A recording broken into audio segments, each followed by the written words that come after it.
డిఎస్సిలో జరిగిన అక్రమాల మీద రాష్ట్ర వ్యాప్త ఆందోళనలో భాగంగా వైఎస్ఆర్ కాంగ్రెస్ పార్టీ జిల్లా అధ్యక్షుడు కేకే రాజు ఆధ్వర్యంలో పార్టీ శ్రేణులు అధిక సంఖ్యలో నగరం జిల్లా నలుమూల నుంచి తరలి వచ్చే విద్యార్థి విభాగం ఆధ్వర్యంలో ఇక్కడ విశాఖ దక్షిణ నియోజకవర్గం పరిధిలోని అంబేద్కర్ విగ్రహం వద్ద పెద్ద ఎత్తున ఆందోళన నిర్వహించారు. ఈ ఆందోళనలో పాల్గొన్న వైఎస్ఆర్ కాంగ్రెస్ పార్టీ బీసీ విభాగం రాష్ట్ర ప్రధాన కార్యదర్శి తుల్లి చంద్రశేఖర్ యాదవ్ అంతా ఉన్నారు. ఆయన అడిగి మరిన్ని వివరాలు తెలుసుకుందాం. సార్ చెప్పండి, డిఎస్సిలో ఎలాంటి అక్రమాలు జరిగాయి? నారా లోకేష్ గారు మనం చూసుకున్నట్టయితే ఈ తెలుగుదేశం కూటమి ప్రభుత్వం వచ్చిన దగ్గర నుంచి అభివృద్ధి అనేది లేదు. ఓన్లీ స్కామ్లు స్కామ్లు స్కామ్లు స్కామ్లు. ఇప్పుడు ఈ మెగా డిఎస్సి అసలు నోటిఫికేషన్లు వేసేదే ఎందుకనంటే డబ్బులు దండుకోవడానికి. స్కామ్ల మీద స్కామ్లు. టీచర్ పోస్టులని 15 లక్షలకి అమ్మేసుకుంటున్నారు. అది ఎలాగ అమ్మేసుకుంటున్నారంటే ఆల్రెడీ క్వశ్చన్ పేపర్ లీక్ చేసేసి వాళ్ళ సొంత వాళ్ళకి మంచి మార్కులు వచ్చేటట్టు, వాళ్ళు క్వాలిఫై అయిపోయేటట్టు సెట్టింగులు చేసుకొని ఆ సెట్టింగులు చేసుకున్నందుకు మనీ కలెక్షన్ చేసుకుంటా ఉన్నారు.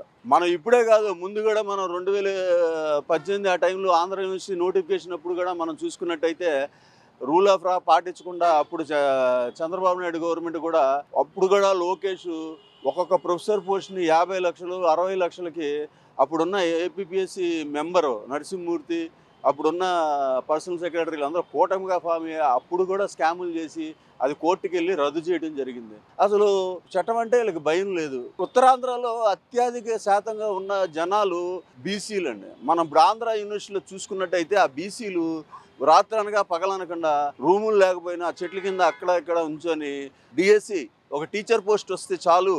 అదేంటంటే ఉత్తరాంధ్రలో కొన్నిసార్లు మేము విన్నాం కూడా, ఏంటంటే ఒక సంబంధం వచ్చిందంటే, ఒక కలెక్టర్ సంబంధం వచ్చిందంటే వాళ్ళు ఏమనేవాళ్ళు అంటే టీచర్ కాదా అని అనేవాళ్ళు. అంటే టీచర్ పోస్ట్కి అంత ప్రాధాన్యత ఉంది ఉత్తరాంధ్రలోని. అట్లాంటి ప్రాధాన్యం ఉన్న పోస్టులు బడుగు బలహీన వర్గాల నుండి దూరం చేయడానికి బీసీ కోటా కూడా లేకుండా ఎస్సీ కోటా కూడా తగ్గించేసేసి రోస్టర్ ఆఫ్ రిజర్వేషన్ పాటించకుండా రూల్ ఆఫ్ రిజర్వేషన్స్ లేకుండా ఓసీలకి ఎక్కువ పెట్టేసేసి వాళ్ళ ఇష్టం వచ్చినట్టు 15 లక్షలకి 20 లక్షలకి చౌకగా అమ్మేసుకుంటా ఉన్నారు. మనం ప్రభుత్వం నిరుద్యోగులకు అన్యాయం చేసిందని ఎందుకు? ఖచ్చితంగా అన్యాయం చేస్తుందండి. నిరుద్యోగ భృతి ఇస్తానని చెప్పారు ప్రభుత్వం. ఇప్పటికి 2 సంవత్సరాలు 24 నెలలు అవుతుంది. 3 నెలలు చొప్పున వాళ్ళు గవర్నమెంట్ బాకీ పడ్డారు నిరుద్యోగులకి.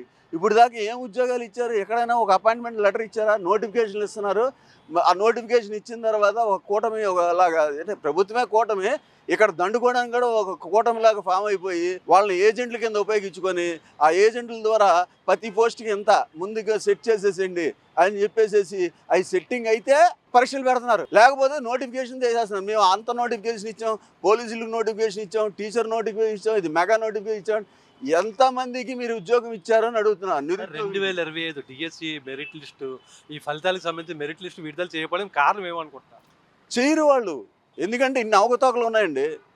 ఇప్పుడు నిజంగా మనం బీహార్లో చూసుకున్నట్టయితే ఈ టీచర్స్ రిక్రూట్మెంట్లో పూర్వంలోని ఒక మినిస్టరు వాళ్ళ కొడుకు ఇలాగే టీచర్స్ రిక్రూట్మెంట్లో స్కామ్ చేస్తే సిబిఐ ఎంక్వైరీ చేసి ఆ మినిస్టర్ని తిహార్ జైలుకి పంపించారు. మీరు నిజంగా నేను లోకేష్ గారిని, కూటమి ప్రభుత్వాన్ని నేను ప్రశ్నిస్తా ఉన్నా, ఈ మెగా డిఎస్సిలో ఏమీ లాలూచీ లేదు, మేము పర్ఫెక్ట్గా చేసామంటే సిబిఐ ఎంక్వైరీకి ఆర్డర్ ఇవ్వండి. సిట్లొద్దు, సిట్ల మీద మాకు నమ్మకం. ఎందుకంటే మీరు చేసే మీరు సిట్ అంటే సిట్, లేకపోతే గో అంటే గో. అలాంటి అయ్యొద్దు. సిబిఐ ఎంక్వైరీకి ఇవ్వండి, వాళ్ళే తేలుస్తారు. వాళ్ళు బీహార్లోనే మినిస్టర్నే లోపలేశారు. అలాంటిది మీకు నిజంగా దమ్ము ధైర్యం ఉండుంటే ఈ మెగా డిఎస్సిలోనే ఇంతమంది బడుగు బలహీన వర్గాలు ఎస్సీ ఎస్టీ జీవితాలు నాశనం చేస్తున్నందుకు మేము చేయట్లేదు, మేము కరెక్ట్గానే ఉన్నాము అని అంటే మీరు దమ్ము ఉంటే సిబిఐ ఎంక్వైరీ మీ మీద వేయించుకోండి. డిఎస్సి అక్రమాలకు సంబంధించి ప్రభుత్వం ఎవరో రాజీనామా చేయాలని మీరు ప్రధాన డిమాండ్? ఖచ్చితంగా విద్యాశాఖ మంత్రి రాజీనామా చేయాలండి. ఎందుకంటే విద్యాశాఖ మంత్రిగా ఉన్న లోకేష్ అవగాహన లేదు విద్యాశాఖల మీద, ఏం చేయాలో తెలీదు. మనం చూసుకున్నట్టయితే నిజంగా చెప్పకూడదంటే ఈ డిఎస్సీనే కాదు, విద్యాశాఖలో అనేకమైనవి ఉంటాయి. ఇప్పుడు స్కూల్స్ అడ్మినిస్ట్రేషన్ ఉంటుంది, కాలేజ్ అడ్మినిస్ట్రేషన్ ఉంటుంది, జూనియర్ కాలేజ్ అడ్మినిస్ట్రేషన్ ఉంటుంది, యూనివర్సిటీ అడ్మినిస్ట్రేషన్స్ ఉంటాయి. రేపో బాబు మొన్న వచ్చిన నోటిఫికేషన్ కూడా ఆంధ్ర యూనివర్సిటీ స్టేట్ వైడ్ 1500 పోస్టులు కూడా ఎగ్జామ్స్ పెట్టి రిజల్ట్ అలా విత్హోల్డ్ చేసేస్తారు. ఈ ఫీజులు దండేసుకొని ఆ పోస్టుల్ని కరెక్ట్గా వాళ్ళకి బేరం తగిలితే రిలీజ్ చేస్తారు, లేకపోతే రిలీజ్ చేయరు. విన్నారు కదా, కూటమి ప్రభుత్వం వచ్చి 2 ఏళ్ళు గడిచిపోయిన నిరుద్యోగులు చూడలేదు. పైగా ఈ డిఎస్సి సంబంధిత అక్రమాలు అన్యాయాల మీద సిబిఐ విచారణ చేయాలని తులు చంద్రశేఖర్ డిమాండ్ చేస్తారు. వీడియో జర్నలిస్ట్ ప్రేమ్తో శ్రీనివాస్, VB7 టీవీ, విశాఖపట్నం.